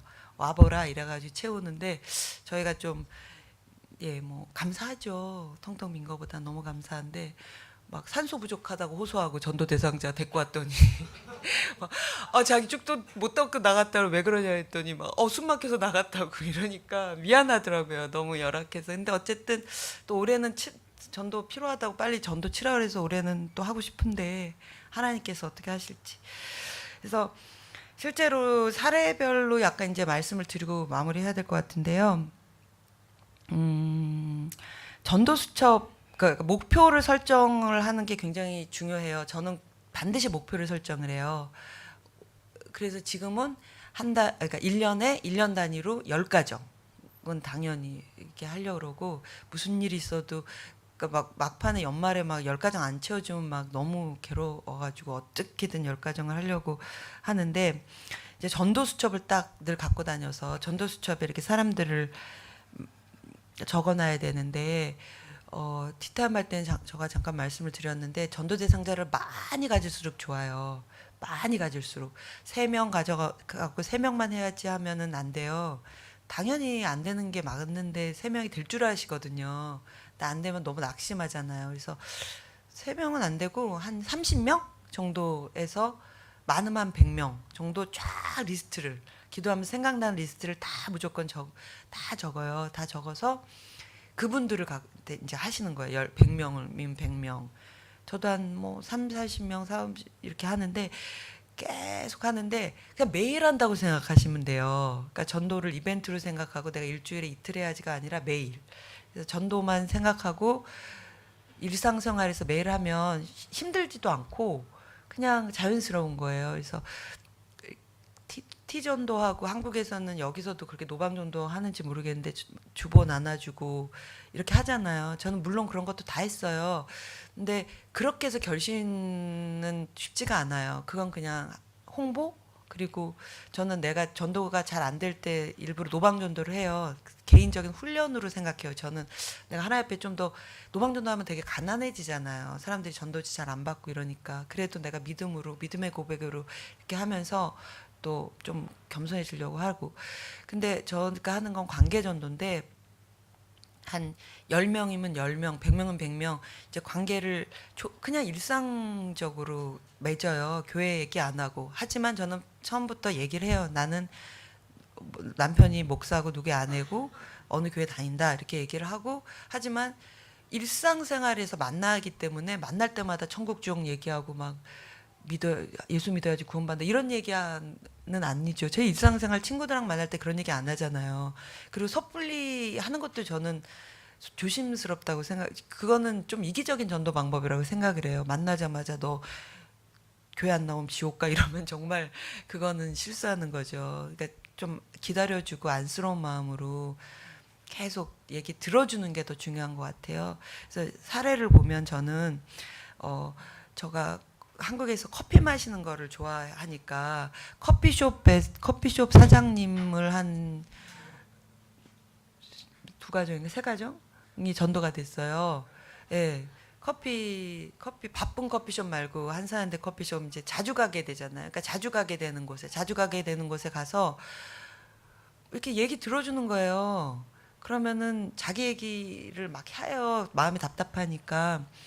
그 쉽지 않죠. 서서 한 30분씩 듣고 막 어떤 때는 30분 넘어가고 그 시간이 한 6개월 정도 지나면 그분이 와요. 교회 얘기 안 해도 교회 와서 등록회 얘기 안 해도 내 얘기를 그렇게 많이 들어주고 또 내가 사모라는 걸 알고 사모님 뭘 원하는지를 알거든요. 교회 와서 당연히 신앙생활하는 걸 아는데 처음부터 그런 얘기를 꺼내지 않고 시간이 좀 걸리고 에너지가 걸리지만 많이 들어주고 계속 자연스럽게 커피 먹고 이러면은 일상생활 하는 가운데 한 6개월 정도 지나면 그분이 교회 한번 그리고 이제 교회에서 하는 행사를 120% 활용을 해야죠. 뭐 추수감사절, 부활절 뭐 하면은 가서 하고 초청하고 그래서 하면 오게 돼요. 그래서 전도 수첩에는 뭘 적냐면 내가 만나는 횟수, 이게 굉장히 전략이 필요하거든요. 전도가. 그래서 첫 번째 만났을 때, 두 번째 만났을 때 이거를 다 적어요. 그리고 내가 할 때마다 뭘 줬는지 선물을 줘야 되잖아요. 과한 것도 부담스럽고 뭐 이렇게 하지만 그 사람이 꼭 좋아할 만한 거. 저는 한국에서는 예를 들면 너무 더운 여름에는 시원한 아메리카노 한 잔 주고 추운 겨울에는 따뜻한 내가 좋아하는 걸로 하셔야 돼요. 내가 잘하는 걸로 하셔야지 막 남이 잘하는 걸로 하면 안 되고 다 사모님들 목사님들 본인한테 강점이 있잖아요. 그걸로 하셔야 되는데 그래서 그렇게 하고 또 한국에서 막 수박 같은 거 가끔 좋은 거 이렇게 그 나온 거 있으면 수박 같은 것도 주면 되게 좋아하고 누가 이사 갔다 그러면 휴지 같은 거 사서 한 번씩 주면 굉장히 좋아해요. 그래서 그런 거를 전도수첩에 첫 번째 만났을 때는 뭐 인사만 했다. 두 번째 만났을 때는 커피를 마셨다. 세 번째 만났을 때는 뭐 내가 좋은 책을 하나 선물을 줬다. 뭐 네 번째 만났을 때는 그래서 그 마트 같은 데 가서 좋은 거 세일하는 거 있으면 이렇게 좋은 거 잘 사놨다가 전도용품으로 쓰고 그렇게 하고 이제 교회에서 해줄 수 있는 거 있으면 또 그것도 120% 꽉티슈 같은 거 하면 뭐 받아서 싫어하는 사람 아무도 없으니까 그래서 잘 들어주고 이렇게 선물하고 전도수첩에다 만나는 횟수 그럼 한 10번 만나면 가능성이 없진 않잖아요. 그래서 근데 여러 명을 해야 된다는 거. 하여튼 3명 갖고 그렇게 가면 안 되고 30명, 50명, 100명 쫙 써놓고 만나는 횟수 그리고 내가 한 거 하면 10번 정도는 최소한 만나고 그 다음부터는 봐야죠. 이제 10번 정도 만나고 거기서 이제 움찔움찔 하시는 분들이 있거든요. 마음이 열리는. 그럴 때 이제 탁 자신 있게 얘기를 해야죠. 우리 상황이 열악해도 자신 있게 얘기를 이제 그때는 또 관계가 많이 친밀해졌기 때문에 좀 편안해졌잖아요. 그러면 신앙 얘기를 많이 자연스럽게 했을 거라고요. 개인 애들 얘기 뭐 이런 얘기 하면서 뭐 언니 왜 이렇게 편안해 보여? 뭐 왜 이렇게 하나님을 믿어서 그렇게 마음이 편안한 거야? 이러면 그럴 때 하나님 믿으면 얼마나 이긴 게 좋다. 말씀 묵상하면 이런 게 좋다. 이런 얘기를 이제 하게 되고 그러면 6개월이나 이렇게 시간이 지났을 때는 분명히 얘기를 하죠. 이쯤 됐으면 이제 교회 나와야지. 내가 이제 이렇게 얘기도 하고 정면 돌파를 해요. 예, 그래서 뭐 막판에는 막 급할 때는 저는 정말 다 그냥 아예 인간적으로 얘기해요. 언니 좀 도와줘라. 언니 실적 좀 올려야 돼. 2가정 벽거든. 와서 등록카드 좀 쓰고 매주 나올지 안 나올지는 그다음 우리 생각해 보자. 막 이렇게 대화를 좀 진솔하게 하는 편이에요. 아예 솔직하게. 뭐 가림막을 이렇게 해놓고 이용한다는 듯한 인상을 주면 안 되잖아요. 그래서 저는 사람들이 나를 어떻게 대해줬으면 좋겠다 그 기준으로 저도 이렇게 전도를 하게 되더라고요. 근데 저는 이렇게 솔직하게 말해주면 좋아요. 그래서 저도 좀 솔직하게 전도를 해요. 그래서 근데 그게 다 맞는 말이니까. 너가 예수 믿으면 정말 좋아. 그것도 맞는 말이고 이제 막판에 급할 때는 언니 좋아 와서 등록카드만 써 일단 써 막 이렇게 그것도 맞는 말이고 그러면은 이제 와서 정말 등록카드 쓰고 뭐 한두 번 다니다 보면 매주 나오기도 하고 이렇게 해요. 그래서 목사님하고 잘 팀워크를 이뤄서 하시면 좋은 결과가 있을 거라고 생각이 듭니다. 감사합니다. 이 정도면 됐나? 네, 감사합니다.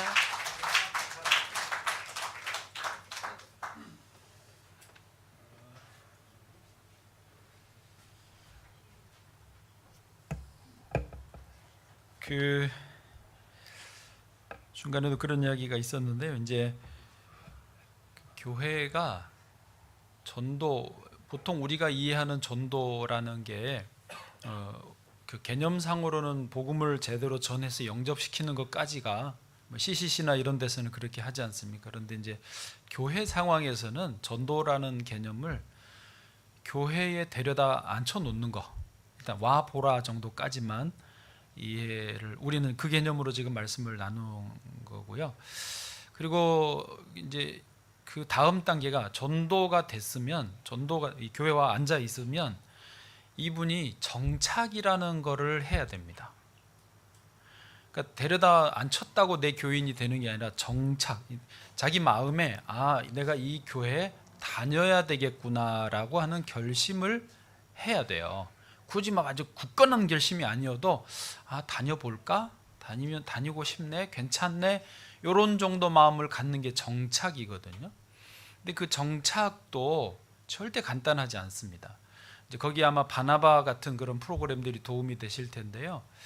정착이 되도록 하기 위해서 잘 살피고 도와야 돼요. 그게 이제 아무래도 목사님들과 사모님들이 또 신경을 써야 되는 부분이거든요. 교인들 입장에서 생각하시면 제일 모든 게 분명합니다. 내가 저 교인이라면 이 교회에 정착을 할까?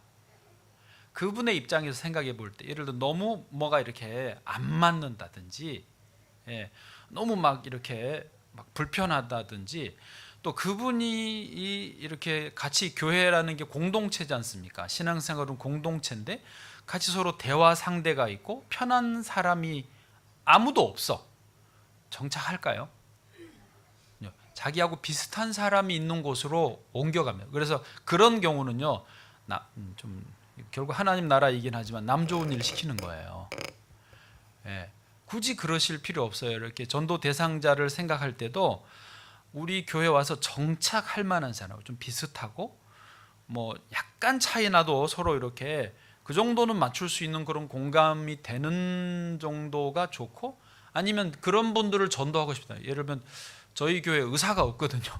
의사를 좀 전도해야 그 선교를 데리고 나가고 싶은데 간호사들은 많아요. 근데 의사 전도하려면 의사 레벨에 맞는 그런 어떤 그 교인들이 돼야 돼요. 저희들도, 저도 그렇고, 그게 돼야 의사가 오시지, 정착이 되죠. 오기는 와도. 예. 저희 교회 어린이집 교사들이 많아요. 예를 들면 왜 어린이집 교사들이 제법 있거든요. 그분들이 데려오고, 또 어린이집 교사들이 있다 보니까 젊은 아기 엄마들이 그 어린이집 다니는 아기 엄마와 아기들이 교회 와요. 저희는 젊은 층들이 많아졌어요. 왜? 어린이집 교사가 있다 보니까. 많으니까 또 그 부류가 더 옵니다. 계속 옵니다. 또 정치하는 사람이 저희가 좀 있습니다. 군의 별도 조금 있거든요. 우리 정당인이 있는데 그 사람이 자꾸 물어와요. 자꾸 물어오고, 또 와서 비슷한 사람이 옆에 앉아 있으니까 정착을 합니다. 정착이라는 게 그런 거예요. 그러니까 전도만 생각하시는데 정착도 생각하셔야 된다. 예. 정착 다음에는 양육이라는 게 있습니다. 양육은 영어로 nurture 그거죠? 저 우리 그 이엘인가요? 네, 선이엘. 예. 막내가, 예. 좀 막내 아이 같은, 우리 또 딸들도 있네요. 저런 아이들은 훈련이 아니고 양육입니다. 이미 이제 태어났고 이 집에 그 집에 아이가 됐으니까 정착은 됐고, 쟤들이 어디 가겠습니까? 정착해 살아야죠. 남의 집에 못 가니까. 그런데 이제 저 아이들을 부모가 양육이라는 걸 해야 됩니다. 양육은요, 아이들 먹여줘야죠, 재워줘야죠, 옷 갈아입혀야죠, 뭐 똥오줌 가려줘야죠. 이거를 다 돌보는 게 양육입니다. 그러니까 교인이 전도돼서 왔고 정착을 하기로 했으면 이분이 잘 기본적인 어떤 사람 구실할 수 있는 양육을 시켜줘야 됩니다. 그때 손이 많이 갑니다. 예, 뭐 그 인제 와가지고 마음이 정착이 될까 말까 하는 사람을 보고 저 설거지 하라 그러고 청소하라 그러고 저 재정 맡아보라 그러면은 처음에는 얼결에 뭔지 모르고 합니다. 해요. 잘 모르니까 합니다. 시키니까 하는데 얼마 안 가서 도망갑니다. 예. 왜 이게, 아니 애한테 쟤한테 너 저기 가서 뭐 음료수 사와 막 이렇게 시키고 그러면 애가 가다 사고 나지요. 그러니까 아직 이제 정착돼서 양육도 안 된 분은요, 그냥 아무것도 시키지 말고 은혜만 받게 계속 영의 양식을 먹이고 같이 기도해주고, 이렇게 너처링, 애를 키우듯이 이렇게 양육을 해줘야 됩니다. 사람에 따라서는 이미 양육이 끝나서 오신 분도 물론 있습니다만은, 그래도 좋기는 짧게라도 몇 주, 한두 주라도 그 교회에서 양육의 과정을 거쳐야 됩니다. 그 다음에 양육이 어느 정도 돼서 이제 좀 어지간해서는 이제 뭐 떠나거나 시험 들지 않을 것 같다 그러면 훈련을 시켜야 됩니다. 트레이닝, 논산훈련소. 오늘이 월요일이죠. 예, 저희 한국에 저희 조카 오늘 훈련소 들어갔거든요. 카톡으로 사진 다 왔는데, 훈련소라는 데가 그런 데 아닙니까? 그냥 완전히 이제 뺑뺑이 돌리고, 예, 그 체력 단련 시키고 총 쏘는 법 가르치고 제식 훈련 뭐 이런 공수 훈련 이런 거 하는 거 아닙니까? 교회에서도 이 훈련, 제자 훈련처럼 그런 훈련 단계가 필요합니다. 꼭 제자 훈련 그것만 아니어도 훈련이 있어야 됩니다. 예. 그래서 훈련은 이제 사람 성장기로 보면은 최소 18살, 19살, 20살 요 어간부터 훈련이 들어갈 수 있지 않습니까? 그러니까 이제 그때는 체력도 건장하니까요. 그러니까 신앙적으로, 영적으로 이제 전도됐어요, 정착했어요, 이 교회 다닐 거예요, 그러고 다니고 있어요, 너처링 양육을 잘해서 어느 정도 양육이 됐으면 그냥 그대로 두고 일 시켜도 안 됩니다. 훈련을 시키고 일을 시켜야 돼요. 그래서 훈련을 꼭 시켜야 됩니다. 훈련이 뭐 상관없습니다. 8주 하셔도 되고 뭐 3개월 하셔도 되고, 저희는 제자훈련, 오카는 목사님 교재로, 국제제자훈련에 나오는 그 교재로 1년씩을 합니다. 저하고 앉아서 소그룹으로 1년씩, 이제 실제로는 한 10개월 되거든요. 중간에 방학도 있고. 그래서 저거 뭐 8명이면 8명 그 기수별로 다른 현재 저희는 8기까지 해가지고 140명 정도가 훈련을 마쳤어요. 훈련 마친 사람만 교회에서 교회학교 부장을 맡을 수도 있고 성가 대장을 맡을 수 있고 재정부 맡을 수 있고 어떤 여성교 회장도 할 수 있고 장을 할 수 있습니다. 저하고 훈련 안 받은 사람은 안 시킵니다. 시킬 수 없습니다. 왜냐하면 훈련이 안 됐기 때문에. 그냥 단순한 말 아닙니까? 훈련이 안 됐는데 책임을 맡겨놓고 리더를 맡겨놓으면요, 장교 훈련을 안 시키고 사병 훈련을 시켜놓고 장교 하라는 거나 마찬가지입니다. 사고 납니다. 본인도 시험 들고 교회도 사고 나거든요. 그래서 훈련을 시켜요. 저희는 안수 집사, 권사, 장로 당연히 저하고 이 제자 훈련 한 분만 후보로 들어갈 수 있어요. 아예 그걸 규정으로 만들어 버려 가지고. 근데 그게 엄격하고 너무 과하지 않습니까? 그런데 그러면은 사람들이 싫어하고 떨어져 나갈 것 같은데요. 아니요. 교인들 입장에서 생각해 보면 그걸 좋아합니다. 자기들이 양육받고 있다. 자기들이 훈련받고 있다. 자기들이 성장하고 있다. 그거를 좋아하지 아무 프로그램도 없고 단계도 없고 그냥 이렇게 대충대충 하는 거를 자기들도 싫어합니다. 교인들이 그걸 안 좋아할 것 같지만 아니요. 반대입니다. 교인들이 굉장히 말씀에 갈급하고요. 말씀을 배우고 싶어 해요. 저한테 이제 또 제자훈련 안 하냐고. 이제 제자훈련 다음에 그 코스 아시는 분은 사역훈련도 있거든요. 사역훈련은 또 언제 하냐고. 제가 너무 힘들어가지고 사역훈련 3기까지밖에 못해요. 제자훈련은 8기하고 사역훈련 3기밖에 못했는데 제자훈련 마친 사람은 자기 사역훈련 하겠다고 언제 하느냐고 그래요. 기다리시라고. 나도 살아야 되겠다고 그럽니다. 너무 힘들어요. 그래도 원하는 거예요. 원하는 거예요. 이번에는 저희 남성교회 임원들이 저희가 남성교회가 4개, 여성교회가 7개거든요. 3남성교회가 저하고 연령대가 비슷해요. 저하고 좀 만만한데 3남성교회 임원들 5-6명이 식사하자고 부르더니 저 갔더니요. 막 요구사항을 내는 거예요. 목사님 우리 기도학교 해주세요. 성경도 배우고 싶어요. 목사님과 더 자주 만나고 싶어요 하면서, 그러니까 제가 처음에 열심히 하다가 요즘에 일이 좀 많아지면서 살짝 좀 두었더니요, 이들이 자기들이 하면서 공고해진 거예요. 영적으로 공고해져서 그걸 더 원하는 거거든요. 예. 훈련을 시키면 시킬수록 더 고급 단계로 갈 수 있습니다. 그러면서 거의 평신도 지도자, 그러니까 제가 없어도 저희 교회가 부목사님 지금 못 뽑아가지고 없다고 그랬지 않습니까? 전도사님들만 있어도 큰 문제가 없어요. 이렇게 훈련이 다 돼 있기 때문에 140명 훈련된 사람들이 다 포진해 있고 딱 기둥들로 받쳐져 있으니까 저희 큰 문제 없어요. 한 400-500명이 한 주에 돌아가도요 다 합니다. 그래서 훈련이 끝난 다음에 이제 봉사를 들어갈 수 있습니다. 사역이라는 것을 들어갈 수 있어요. 그게 그 개념이 이제 제가 아까 우리 저희 한 사람 간증할 때 뭐 1년도 보고 그런다 하지만 여기서는 뭐 1년이면 가버리는 경우도 많고 그렇긴 하지 않습니까?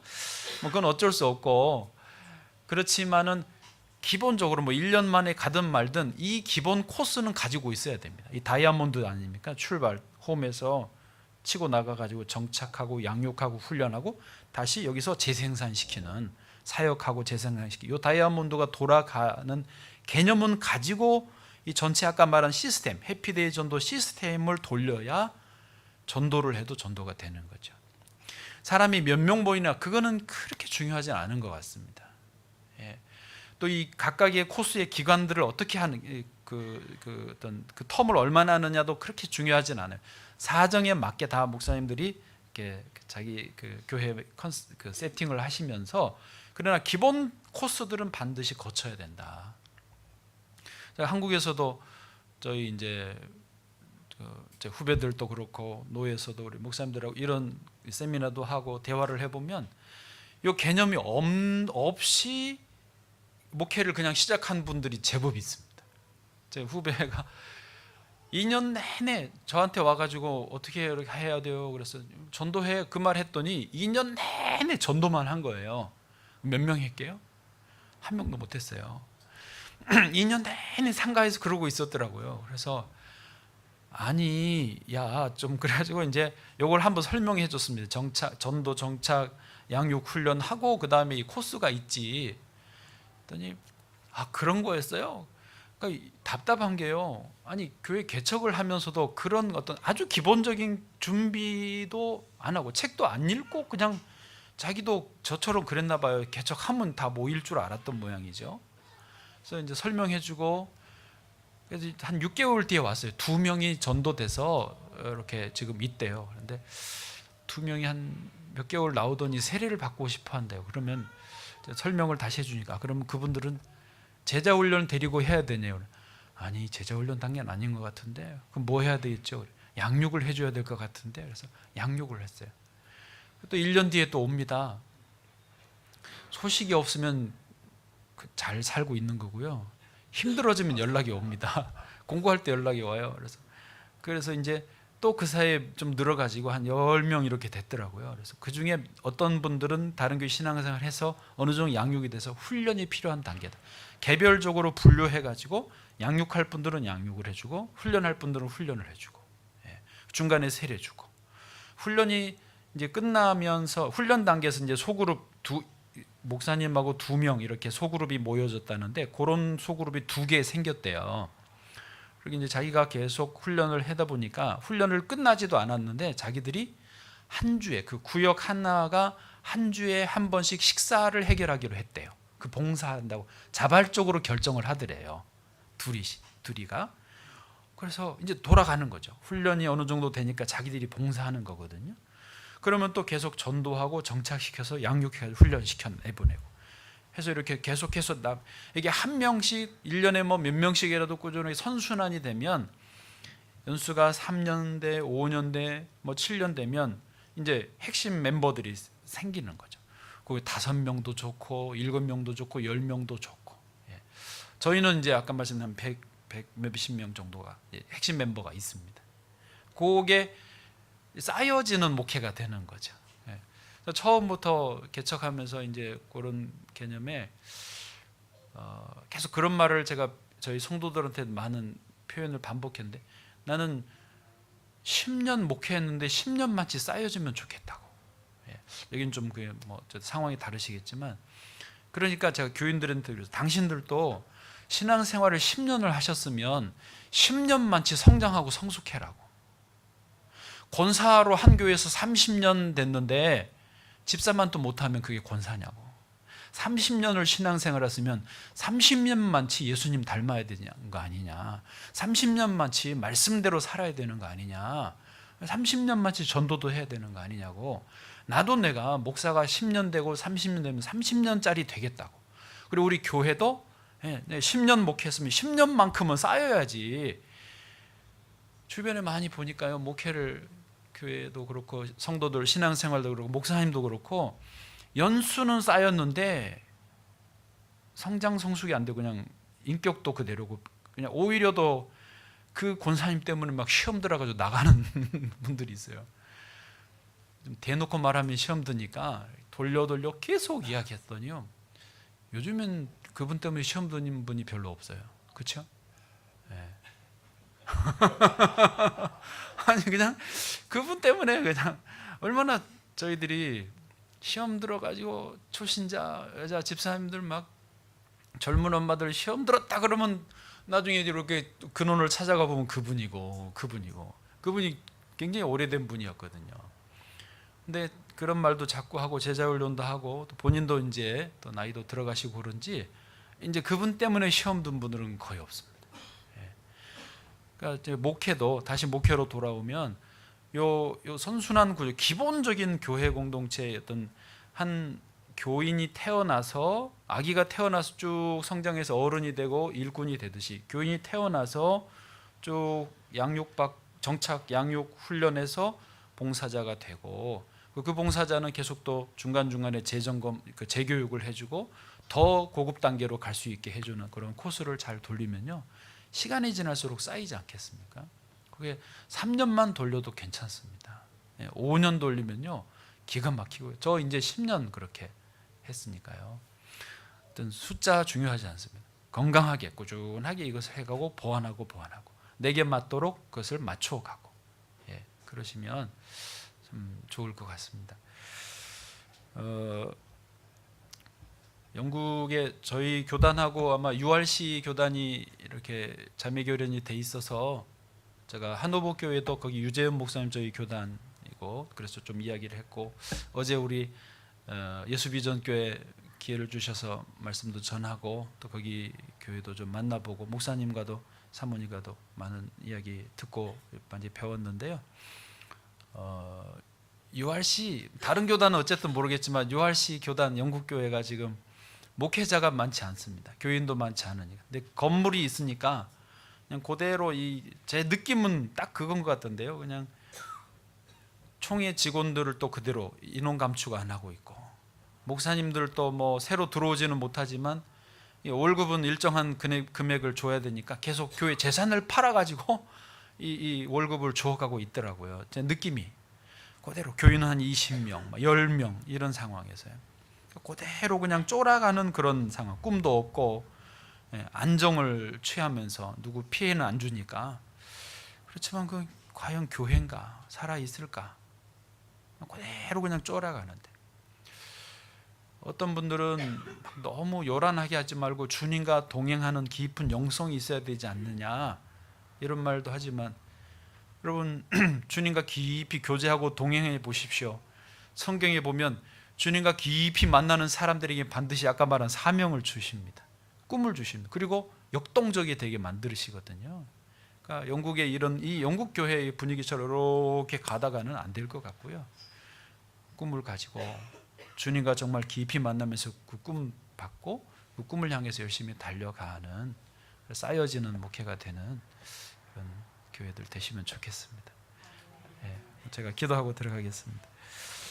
하나님, 참 아무것도 모르는 저가 감히 잠시 말씀을 나누었습니다. 경험을 나누었습니다. 다 주의 은혜이고 주님께서 하신 일입니다. 또 앞으로도 또 저희 함께 많은 일들을 하시리라 믿습니다. 제영 한인교회 연합회를 이렇게 주님이 사랑하셔서 힘을 내어 모이게 하시고 또 사모하는 심령으로 간절히 기도하고 또 말씀 듣고 다시 서로 협력해서 힘을 더하여 주신 것을 감사합니다. 주님, 영국의 과거의 영화를 이제 잊어버리게 하시고 현재 우리에게 주어진 모든 상황 속에서 주님의 뜻을 찾아가게 하여 주옵소서. 간절히 원하오니 꿈을 주시고 그 꿈을 이루어 주옵소서. 특별히 교회가 살게 하여 주옵소서. 교회가 희망이 오니 교회를 살아나게 하시고 또 영국에 와 있는 많은 한인들에게 교회를 통하여 다시 삶의 소망을, 삶의 방향을 찾게 하여 주시고 저들의 영혼이 구원함을 받아 예수 그리스도 안에서 천국의 백성 되게 하여 주옵소서. 감사합니다. 예수님의 이름으로 기도드립니다. 아멘.